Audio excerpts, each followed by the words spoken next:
Democrats battle it out for supremacy on the undercard, and we prepare for the bigger fight on the main card. I'm Ben Shapiro. This is The Ben Shapiro Show.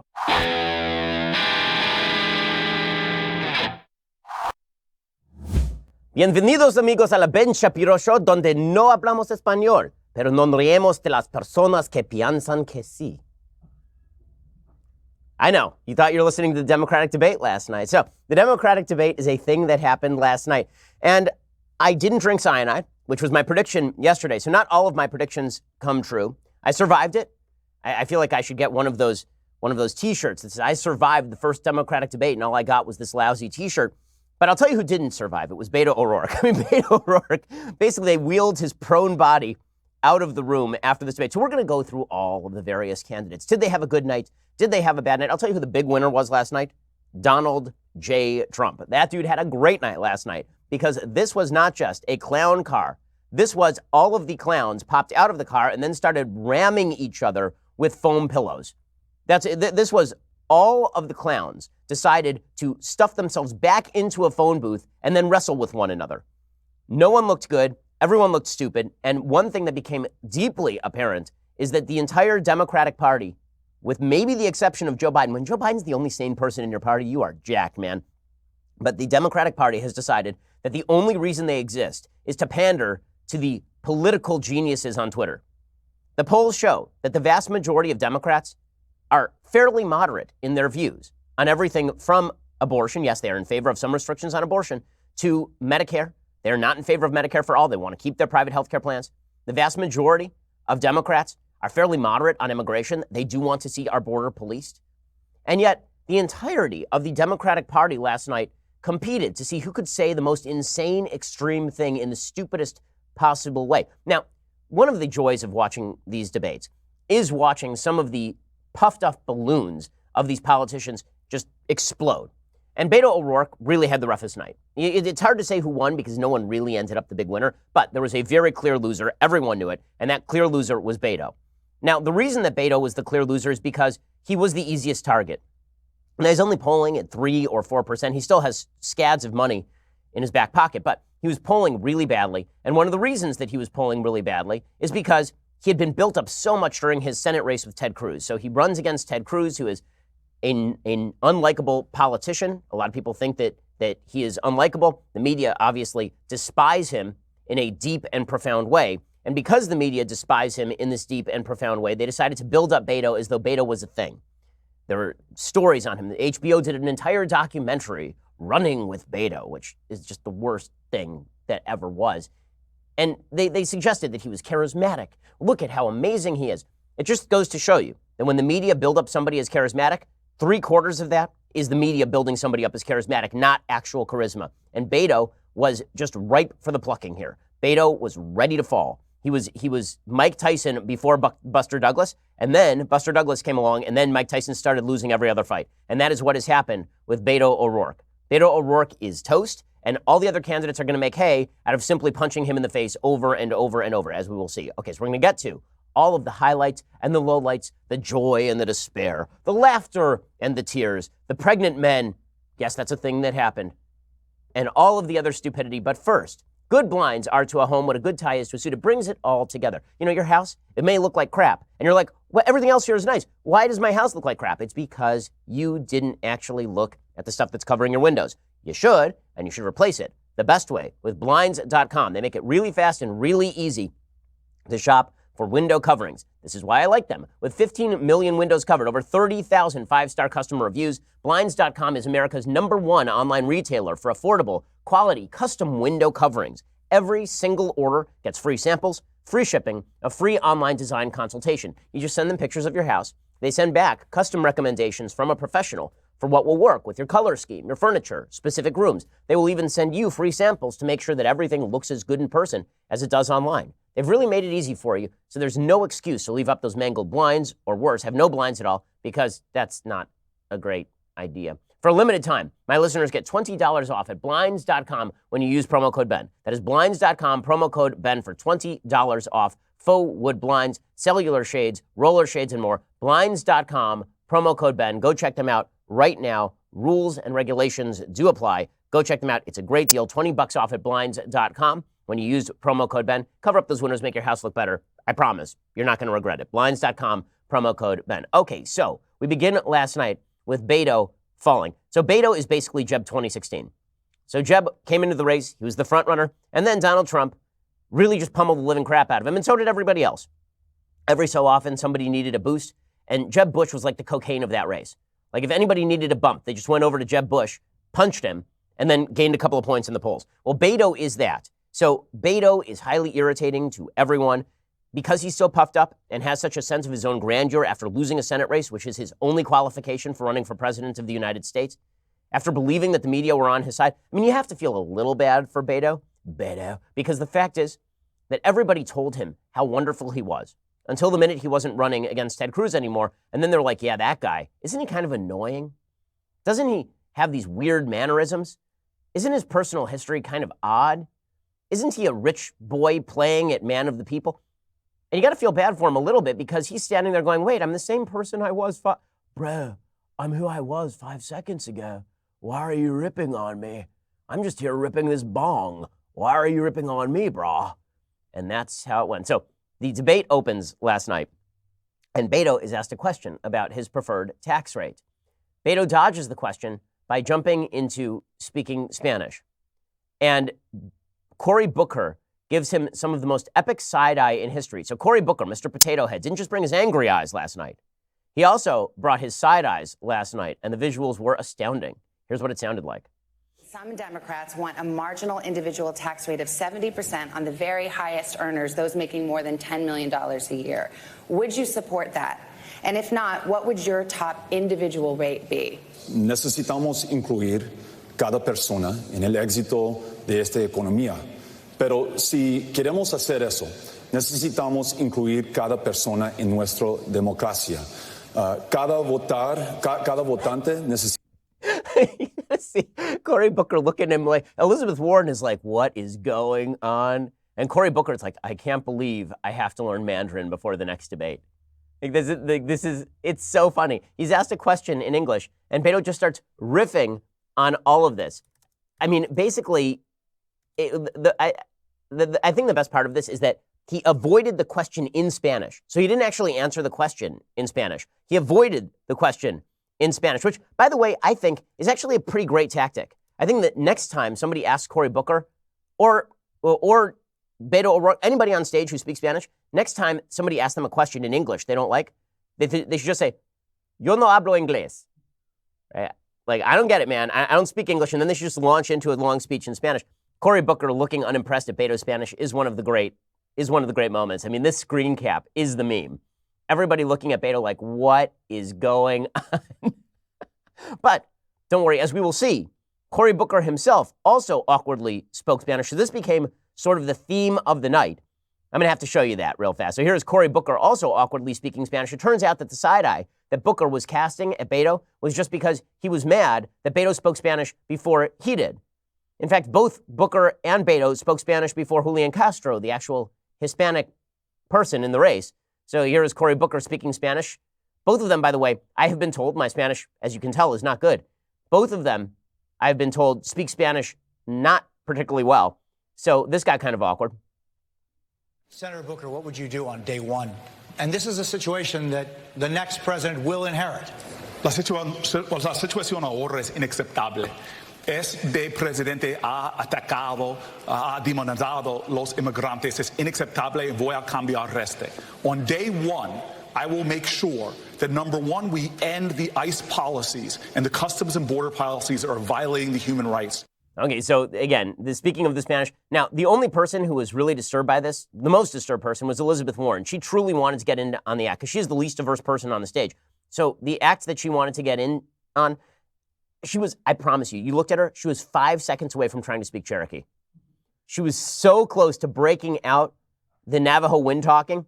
It was like this far away for Elizabeth Warren. Okay, so Beto starts the debate this way. And then Beto gets clubbed by Bill de Blasio. You know, getting clubbed by Frankenstein it's got to be an unpleasant experience. I mean, Bill de Blasio is 8'3", gawky, awkward, a serial groundhog murderer. And Bill de Blasio is standing there slamming Beto. Why is he slamming Beto? What's the rip on Beto? The rip on Beto is he's too moderate. Why? Because Beto didn't call for the total nationalization of healthcare and the banning of private healthcare plans. Now, no one last night attacked Elizabeth Warren. The reason no one attacked Elizabeth Warren is because I think everybody sort of understood that if you attacked Warren, it was likely to backfire because the media love Warren right now. She is their golden girl, and they are going, that's not a reference to her age. They were then going to protect her. There's this patina of freshness about Elizabeth Warren, despite the fact she's not a fresh politician. And if anybody clocked her, it was going to backfire on them. Instead, why not beat up on the guy that everybody's beating up on, who's still polling kind of low? Let's all beat up on Beto. And that was the theme of the night. Basically, anybody who beat up on Beto benefited.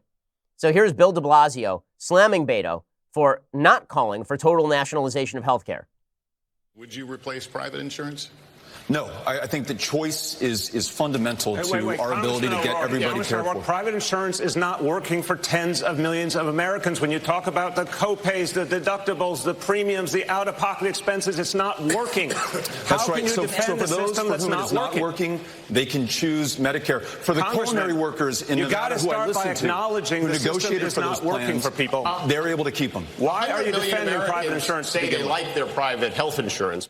Okay, this is amazing. So Bill de Blasio is clocking Beto. Beto's exactly right here, by the way. Beto is saying that a public option, meaning that people can opt into Medicare, which is still a bad idea, but he's saying that a public option is a better, more popular option than simply banning private health insurance, considering 177 million Americans are in private health insurance, and the vast majority of them are actually happy with the care they get from their private health insurers. But Beto is not sufficiently woke, and so begins the run to the left. As we will see, this becomes a theme over the course of the debate. Everyone running headlong to the left, right over that cliff, like Marxist lemmings.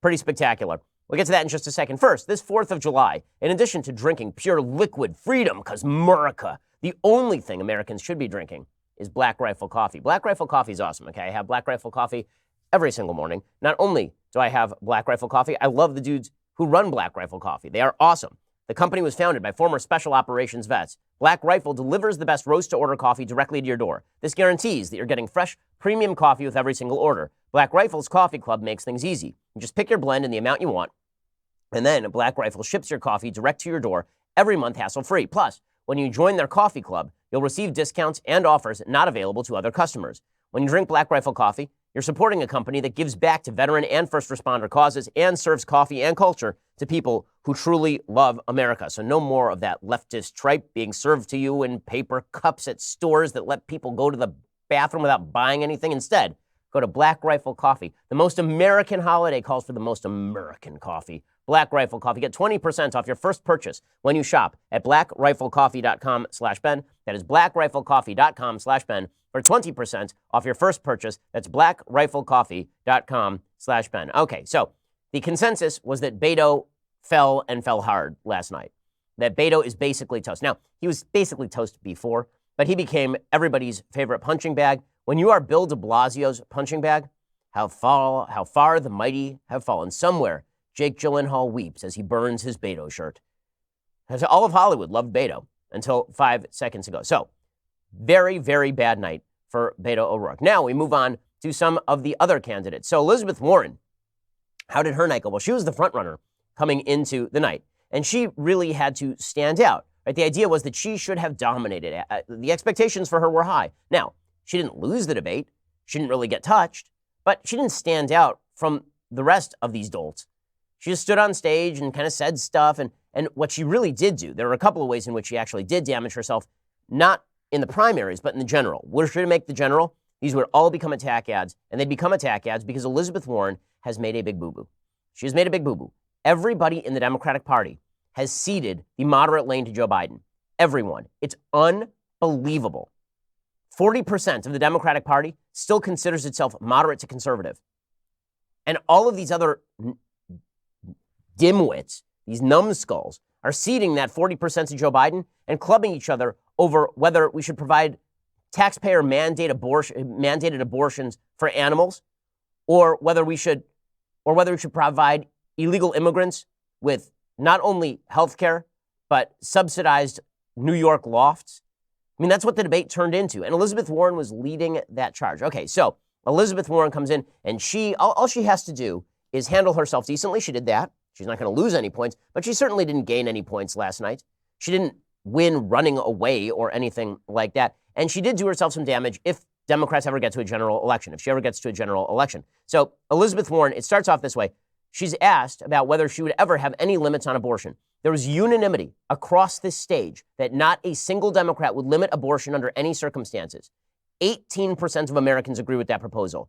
82% of Americans disagree with that proposal. It was unanimous on stage because this party has run off the rails to the left, at least the leadership, not the people who vote for it. The leadership has run off the rails to the left. What she's about to say is wild. Senator Warren, would you put limits on any limits on abortion? I would make certain that every woman has access to the full range of reproductive health care services, and that includes birth control, it includes abortion, it includes everything for a woman. And I want to add on that, it's not enough for us to expect the courts to protect us. 47 years ago, Roe versus Wade was decided, and we've all looked to the courts all that time as state after state has undermined Roe, has put in exceptions, has come right up to the edge of taking away protection. Your time is up, Senator. All she is a ball of nervous energy on that stage, calling for government intervention in every aspect of American life. So the question was, would you put any limits on abortion? And her answer was, not only would I not put limits, I would fund it and federally mandate that funding via the legislature. Which is pretty incredible stuff. She does, so much of these debates is about the aesthetics of it. And Elizabeth Warren basically is Rabbit from Winnie the Pooh. She just runs around worrying about everything. And she has a plan for her garden. And she's irritating. I mean, I'm sorry I said it yesterday. I will say it again. She's an irritating human being.